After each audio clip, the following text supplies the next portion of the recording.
कोई भी न्यूज होती है उसको पोर्ट्रे करने के कई सारे तरीके होते हैं, लेकिन अमेरिका, ब्रिटेन और यूरोप के जो ये वेस्टर्न मीडिया हाउसेज हैं, ये हमेशा ऐसी हेडलाइन छापते हैं जिसमें भारत को टारगेट किया जाता है। इस बार भी यही हुआ है। गलत काम करें वेस्टर्न देशों की ऑयल कंपनीज, लेकिन आरोप लगाया जा रहा है भारत के ऊपर। यूक्रेन युद्ध शुरू होने के बाद से ही अमेरिका, ब्रिटेन और कुछ नाटो देशों ने रशियन क्रूड ऑयल और गैस के ऊपर बैन लगा दिया था। अमेरिका और ब्रिटेन की लीडरशिप में G7 ने रशियन ऑयल के ऊपर प्राइस कैप लगा दी थी। इन सब ने मिलकर अपने देश की शिपिंग और इंश्योरेंस कंपनीज को भी रशियन ऑयल को ट्रांसपोर्ट करने से रोक दिया था, जिसके बाद भारत ने रशिया के साथ मिलकर बड़ी मुश्किल से ऑयल टैंकर शिप्स का अरेंजमेंट किया था, जिनमें अब रशिया भारत को रशियन क्रूड ऑयल बेच रहा है। अब ये तो किसी से नहीं छुपा है कि भारत आज की डेट में सबसे ज्यादा क्रूड ऑयल और गैस रशिया से ही परचेज कर रहा है। रिसेंटली जनवरी महीने का डेटा सामने आया था, जिसमें पाया गया था कि जनवरी महीने में भारत ने अपना 28% क्रूड ऑयल रशिया से परचेज किया था। यहाँ तक तो चलो ठीक है, भारत की रिफाइनरीज रशिया से डिस्काउंट के ऊपर क्रूड ऑयल परचेज कर रही थी। अब हुआ क्या कि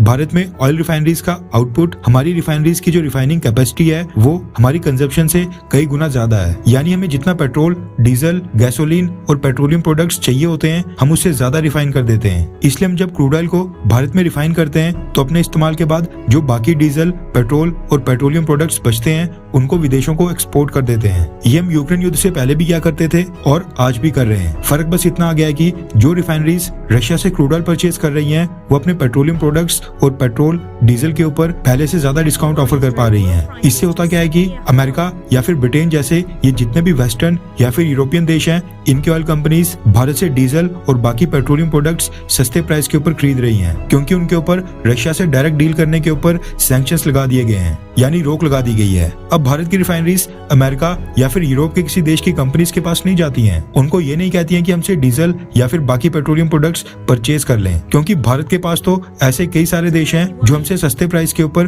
पेट्रोलियम प्रोडक्ट्स परचेज कर लें। ये तो वेस्टर्न देशों की ऑयल कंपनीज हैं जो डिस्काउंट के लालच में भारत से रशियन क्रूड ऑयल से बने रशियन पेट्रोलियम प्रोडक्ट्स परचेज कर रही हैं। लेकिन वेस्टर्न मीडिया में इसको ऐसे पोर्ट्रे किया जा रहा है जैसे भारत ब्लैक में सभी वेस्टर्न देशों को रशियन ऑयल बेच रहा हो। रेफरेंस के लिए आपकी स्क्रीन के ऊपर ब्लूमबर्ग के आर्टिकल का स्क्रीनशॉट है, जिसके मुताबिक इंडिया रशियन क्रूड ऑयल को वेस्टर्न फ्यूल में कन्वर्ट कर रहा है। इस आर्टिकल का टाइटल ये भी हो सकता है कि अमेरिका, ब्रिटेन और ये जो यूरोप के देश हैं, इन सब देशों की ऑयल कंपनीज इनकी सरकारों द्वारा लगाए गए सैंक्शंस में लूपहोल ढूंढकर रशियन क्रूड ऑयल से बने पेट्रोलियम प्रोडक्ट्स भारत से परचेज कर रही हैं। लेकिन ब्लूमबर्ग ने ऐसा बिल्कुल नहीं किया। आर्टिकल में क्लेम किया गया है कि यूरोपियन यूनियन की कंट्रीज ने किसी थर्ड कंट्री में रशियन ऑयल को रिफाइन करके बनाए जाने वाले पेट्रोलियम प्रोडक्ट्स के ऊपर बैन नहीं लगाया है। इसलिए भारत डिस्काउंटेड प्राइस के ऊपर बने पेट्रोलियम प्रोडक्ट्स को यूरोप और अमेरिका की मार्केट में लगातार बेचे जा रहा है। एक्सपर्ट्स का कहना है कि अमेरिका और यूरोप को भी पता है कि भारत ऐसा कर रहा है, लेकिन वो इसके खिलाफ कोई रूल इसलिए नहीं ला रहे हैं क्योंकि इससे पेट्रोलियम प्रोडक्ट्स की ग्लोबल सप्लाई चेन में